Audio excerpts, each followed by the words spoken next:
سندس کیا ہوتا ہے جب ہم جلدی کرتے ہیں نا کسی بھی چیز میں، خاص طور پہ شادی والے معاملے میں، اور ہم چاہتے ہیں کہ بس یہ ابھی جو نظر آیا بس اس سے کر لو، یا جو ہے رشتہ اس سے کر لو، تو وہاں پہ آپ کے لیے پرابلمز آ جاتی ہیں، جس کو تھوڑا سا صبر سے دیکھ کے انڈرسٹینڈ کر کے، اور آپ کو دیکھنا چاہیے کہ کیا اگلے بھی ہمارے جیسے لوگ ہیں. آپ بالکل اپنے سے اپوزٹ فیملی میں یا ایک ڈفرینٹ کلچر میں، یا ان کا بیک گراؤنڈ کچھ اور آپ کا بیک گراؤنڈ کچھ اور جب آپ کر لیتے ہیں، اور سم ٹائمز میں بھی کل ہی ایک جگہ پہ بات کر رہی تھی، تو وہ ہوتا ہے کہ ہم سم ٹائمز یہ سوچتے ہیں کہ یار ہم سے ذرا اچھے لوگ ہوں، تگڑے لوگ ہوں، فائنینشلی اچھے ہوں،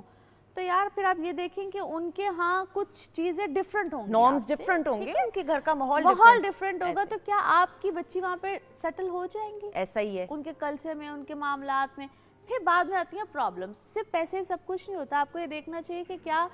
آپ کی ویلیوز ان سے ملتی ہیں، ویلیوز کو پریفرنس دیا. I totally agree.